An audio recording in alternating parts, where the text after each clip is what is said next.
I channel Elohim and have done so since 2002. They're extremely good at seeing the underlying dynamics of any relationship, any situation, any problem. They see the energetic level, and they're able to illuminate that to you and give you specific tools for shifting and changing the energetic dynamic you're experiencing. This allows for profound transformation at a deep level very quickly. It's all done with tons of love and support and humor, and they're often referred to as down to earth, even though they don't have a body. Isn't that great?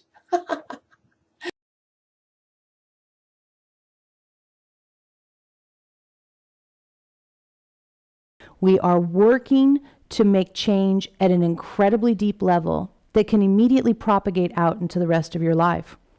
We're actually facilitating a physical evolution within you. It's not a small thing. And it's not treated as if it's a small thing by us. We face what is in your life. We don't blink or shy away from it. We look at what is in your lap, and we work with what is happening right now to see where that pattern traces through the rest of your life so that you can start creating the way you want to live and have always wanted to live without carrying around this big sack of baggage or generating all kinds of static that clouds the moment. We teach you how to manage your survival instinct so that you're not afraid to be in the moment, that you don't have to always be living in the past or planning for the future. You can actually be in what's happening right now without the terror of the survival instinct telling you that you should hide from it. We offer dozens and dozens and dozens of tools designed to specifically support this transition we're referring to, out of fear-based living and into a consciousness-based way of living as a human. So you know why you do what you do. And you understand where you have equal signs between past trauma or experiences and the current moment that keep you from experiencing what's really going on now authentically and fully. We want to help you. We want to support you. We want to give you what you need to change the way that you're living, to teach you how to choose your reactions to your experiences rather than have it all be done by habit and fear. To give you the opportunity to walk through this lifetime, incorporating what we call your soul's perspective, but you can call it insight, ahas, new thoughts, whatever you like to call it, that thing that happens when you stop relying only on your thought process and instead open to the more that is here without it being clouded, drowned out by habits and fears. We're here to help you with that and more as we grow together, as we expand the teachings, as we have more and more opportunities to see how you walk this work. We will keep expanding and offering you more. That's why we're here, and we hope to see you soon.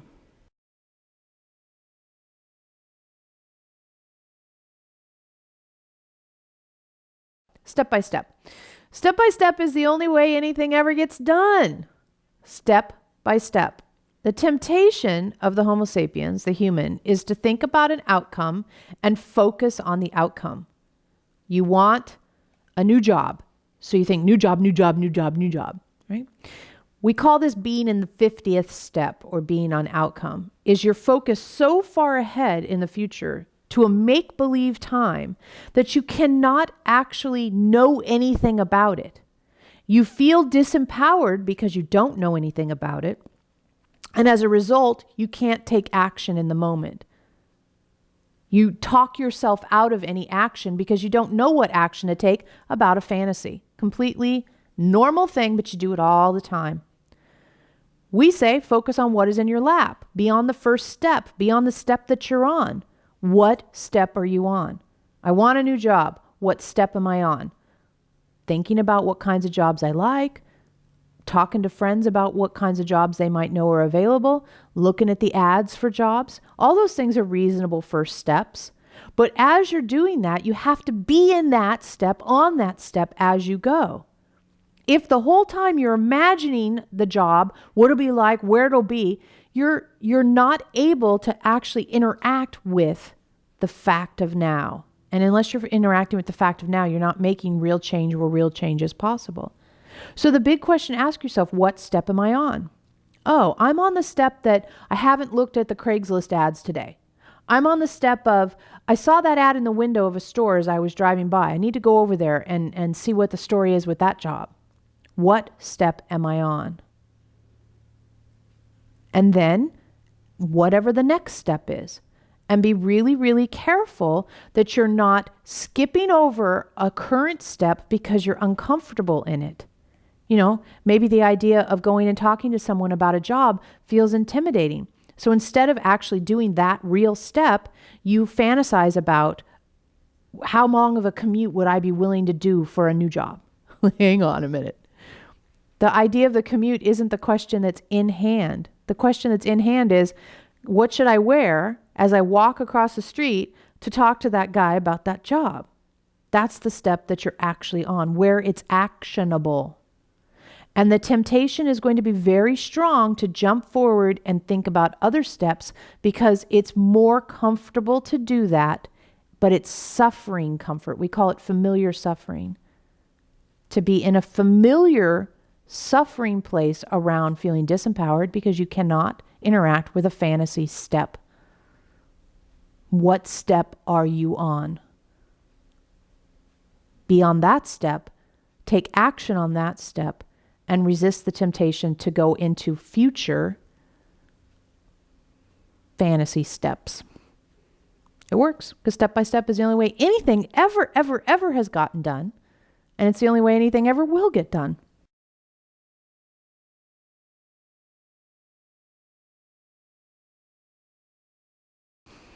If it's happening for you.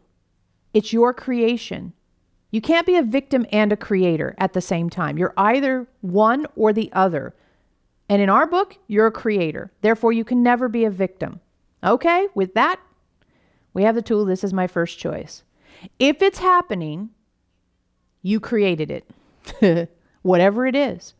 You created it for an opportunity to learn and grow and evolve from. So if something's occurring, saying, this is my first choice, or said another way, this was my plan all along. It was my plan all along to have this experience because I'm a creator. And if it's happening, I created it. And if I created it, I want to learn from it and get everything out of it I can. Now, it's interesting because this is my first choice is challenging. The idea of it is challenging whether you're having something you like or something you don't like. And not a lot of people realize that at first. Something happens like your car gets dinged up in the grocery store parking lot. And you think, oh God, okay, this is my first choice. Why would I, right? And you go into, why did I have this? That's not actually that interesting to us. It's, this is my first choice. And then see what it brings up in you to own it, to take 100% responsibility for that creation being present for you. Maybe that came into your life so that you could explore what it's like to feel as though you're a victim one more time. Maybe it came into your life so you can explore what it's like to feel how attached you are to your car looking a certain way. We don't know. That's the beauty of your creation and your exploration of your creation. But if you say, oh God, somebody did this to me, there's not a lot more to learn than I feel like a victim today. But if you're able to say, this happened, this is my first choice, this was my plan all along, there's an ability, there's a doorway to see something that you can pull out of it, wring out of it. Now, something good happens. Good happens. You meet somebody you like. So you're in the grocery store, you meet somebody you like at the grocery store. And you say, okay, this gets to be my first choice too. This is my first choice that I met this gal and I really like her. She's cool. We're going to go out on Friday night. And then what comes up when you own that creation? But what if she decides she doesn't like me and doesn't want to go out with me again? Or what am I going to wear? Or how can I be neutral about this? What can I learn? There's all kinds of ways to extract from your creations further opportunities for growth and learning and evolution. But if you approach it from a fear or victim mentality, you only get more fear and victimhood. But if you approach it from, this is my first choice, that this is happening was my plan. What can I milk out of it? What can I extract from it? What more does it give me? What does it bring up in me? What does it show me? You will empower yourself. And so this tool is very good both with things that you appreciate are happening and things that you maybe have a preference not to have happen. This is my first choice. This was my plan. It had to be my plan because it's happening. And if it wasn't my plan, it wouldn't be happening. You have to be really careful when using this tool not to go into self-victimization if it's something that happens that you don't particularly like. Oh God, this is my first choice to have my car get wrecked. I'm not very nice, am I? I'm not a good person that I would do this to myself. That's not the point of that, right? This is my plan. There's something here for me. I'm going to be looking for it rather than sitting, feeling mean to myself or feeling like a victim of my creations. This isn't permission to be mean to yourself. This is an opportunity to own that you are either a victim or a creator. And if you're a creator, you created all of it. And if you created all of it, it's because you had a plan to. And that you can extract out what you've learned from experiencing your plan.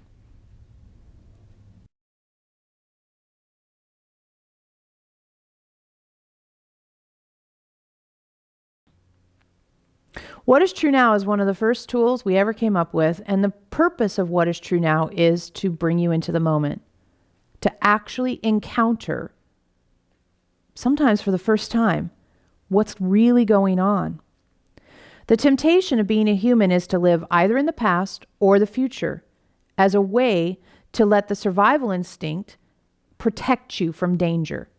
What has been dangerous in the past might be dangerous in the future. What could be dangerous about my plans? The survival instinct constantly wants to be on alert to what could create problems for you staying alive. Yet, the truth of the matter is, the only thing that's really going on is going on in the moment. And what is true now gives you the opportunity to actually live where things are going on. Now, we like to say, what is true now? I'm wearing black pants. What is true now? It's sunny outside. What is true now? The carpet is gray. Answer the question with whatever's at hand to answer it with. Short, quick things that immediately takes you out of the past or the future into the moment and brings you to a new relationship to your current surroundings. Once you do that, you'll experience the now and you'll probably be triggered by it. Because the thing is when you're in the moment, you're not planning and you're not protecting. You're experiencing. Survival instinct doesn't know what to do with that. So maturing your relationship to the survival instinct happens as you explore what is true now. When you're truly in the moment, you'll have to evolve your relationship to the survival instinct in order to be comfortable exploring what is true now. The survival instinct will clamor for you to find things to protect yourself against. But the truth of the matter is, I'm wearing black pants, is what helps you see what's really real rather than what the survival instinct wants you to focus on. What is true now? Answer with very short, simple things. I'm driving the car. It's Tuesday. Tomorrow's my birthday. Whatever is true for you right in this moment. And sometimes what is true now is I feel afraid and I don't know why. I'm tempted to think about yesterday. I'm wondering about my next week at work. Oh, wow, I'm really thinking about all of those things instead of what's actually happening right now? Yeah, you probably are. What is true now? What is true now? What is true now? You can always come back to what is true now. If you get triggered in a conversation, if you find yourself upset or confused, if you find yourself in an unfamiliar situation, whatever's going on, you can always come back to what is true now. And we always suggest people have 4 or 5 that they can just come to all the time. Maybe your clothing, day of the week, the weather, even time of the day. What is true now? It's 4 o'clock. It's Tuesday. It's sunny. I'm wearing red pants. Whatever comes into a pattern that helps you say, okay, I'm here now. I'm here now. It can be very good, especially for people who are super sensitive energetically, to also have this tool in their back pocket. It's like, what is true now? To help them come into a relationship to just their feelings rather than being bombarded by the energies of others. Super powerful tool. You can use it in combination with all of our other tools because it brings you to the moment.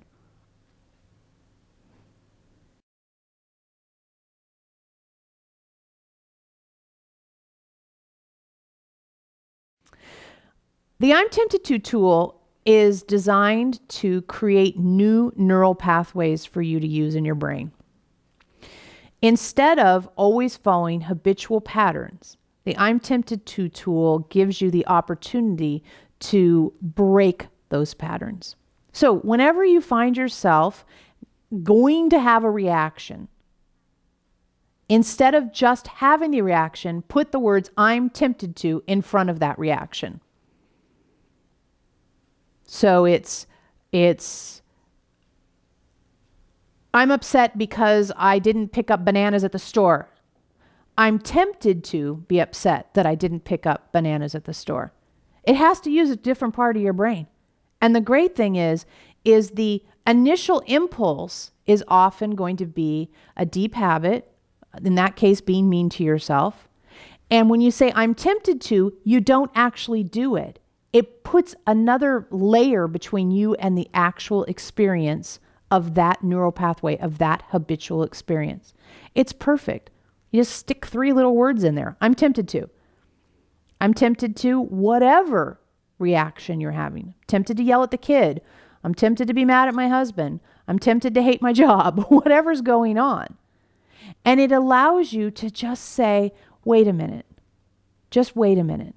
Is that actually what I want to do? Do I want to have that habitual behavior be my reaction? Or do I want something else? Now, you can say, I'm tempted to blank, and say, I think it's a good idea, and go ahead and do it anyway. But the more often you stick I'm tempted to in front of a potential, in front of a desire, in front of a habit, the more often you start to see yourself as the creator of your experience rather than just flowing along with whatever comes up. It's really good with emotions. Oh, I'm tempted to feel angry about that. I'm tempted to feel sad about that. It puts a little bit of a break in between you just being angry or being sad. I'm tempted to feel. I'm tempted to do. It gives you a moment of reflection. A moment of reflection. And that moment of reflection can be all the difference because not only does it give you a little bit of time, and not only does it give you an opportunity to maybe see it a new way, it actually uses a different part of your brain. And it uses a part of your brain that's not this deep groove of habit. Very, very powerful. Super easy. I'm tempted to.